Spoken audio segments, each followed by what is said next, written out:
محترم ناظرین کرام، جن لوگوں کو اللہ تبارک و تعالیٰ نے مال و دولت سے نوازا ہے، صحت دی ہے، ہر طرح کے وسائل سے سرفراز فرمایا ہے، انہیں چاہیے کہ وہ حج کرنے میں جلدی کرے۔ جن لوگوں کے اوپر حج فرض ہو جاتا ہے اور وہ حج نہیں کرتا اور وہ حج کرنے میں تاخیر کرتے ہیں، تو ایسے لوگوں کے لیے قرآن و حدیث میں بہت بڑی وعید آئی ہے۔ قرآن مجید کے اندر اللہ تبارک و تعالیٰ ارشاد فرماتے ہیں وَلِلَّهِ عَلَى النَّاسِ حِجُّ الْبَيْتِ مَنِ اسْتَطَاعَ إِلَيْهِ سَبِيلًا، اللہ تبارک و تعالیٰ کے لیے لوگوں پر بیت اللہ کا حج کرنا فرض ہے۔ من استطاع، ہر ایک پر نہیں، جو لوگ وہاں جا سکتے ہیں۔ کون لوگ وہاں جا سکتے ہیں؟ مسلمان ہو، عاقل ہو، بالغ ہو، سمجھدار ہو، مالدار ہو، صحت مند ہو۔ اس کو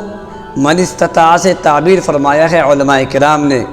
کہ جو لوگ مسلمان ہو، عاقل ہو، بالغ ہو، صحت مند ہو، مالدار ہو، انہیں چاہیے کہ ہر حال میں بیت اللہ کا حج کرے۔ ومن کفر، اور جو لوگ حج پر نہ آئے، حج پر آنے سے انکار کر دے، تو اللہ تبارک و تعالیٰ ارشاد فرماتے ہیں فإن اللہ غنی عن العالمین، اللہ تبارک و تعالیٰ غنی ہے، اللہ تبارک و تعالیٰ تمام جہانوں سے بے پرواہ ہے۔ اس آیت کے تفسیر میں در منشور کی روایت ہے، حضرت عبداللہ بن عمر رضی اللہ تعالیٰ عنہ فرماتے ہیں کہ جو شخص مالدار ہو، صحت مند ہو، حج کو جا سکے، پھر وہ حج کے بغیر مر جائے، تو قیامت کے دن جب اللہ تبارک و تعالیٰ اسے قبر سے اٹھائے گا تو اس کے پیشانی پر کافر کا لفظ لکھا ہوا ہوگا۔ پھر وہ قرآن کریم کی یہ آیت تلاوت فرماتے ہیں وَمَنْ كَفَرَ فَإِنَّ اللَّهَ غَنِيٌّ عَنِ الْعَالَمِينَ۔ اگرچہ مسلمان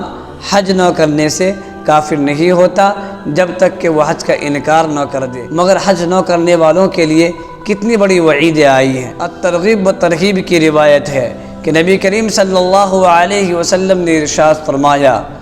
اگر کسی شخص کو کوئی شرعی عذر بھی نہ ہو اور ظالم بادشاہ کی طرف سے کوئی روک ٹوک بھی نہ ہو اور وہ شدید مرض میں مبتلا بھی نہ ہو، صحت مند ہو، پھر وہ حج نہ کرے، اس پر حج فرض ہو پھر بھی وہ حج نہ کرے،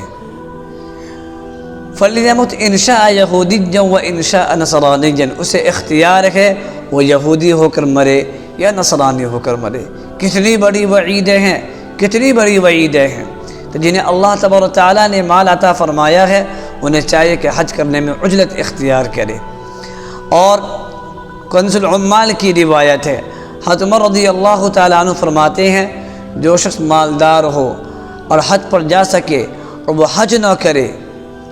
اور حج کیے بغیر مر جائے تو اللہ کی قسم کھا کر کہہ دو کہ وہ یہودی ہو کر مرا ہے، وہ نصرانی ہو کر مرا ہے۔ اور سعید بن جبیر، ابراہیم نخعی، مجاہد، طاووس، جو تابعین علماء میں بہت زیادہ مشہور ہیں، ان میں سے ہر ایک حضرات سے یہ نقل کیا گیا ہے کہ ہمیں کسی ایسے شخص کے بارے میں معلوم ہو جائے کہ وہ مالدار تھا، اس کے اوپر حج فرض تھا، پھر وہ حج کے بغیر مر گیا، تو میں اس کے جنازے کی نماز نہ پڑھوں، میں اس کے جنازے کی نماز میں شریک نہ ہوں۔ اتنی بڑی وعیدیں آئی ہیں۔ جن لوگوں کے اوپر حج فرض ہو گیا ہے انہیں چاہیے کہ حج کرنے میں جلدی کریں۔ اور حضرت عمر رضی اللہ تعالیٰ عنہ سے یہ بھی نقل کیا گیا ہے، کنز العمال ہی کی روایت ہے کہ میرا دل چاہتا ہے کہ میں شہر میں یہ بات اعلان کر دوں جو شخص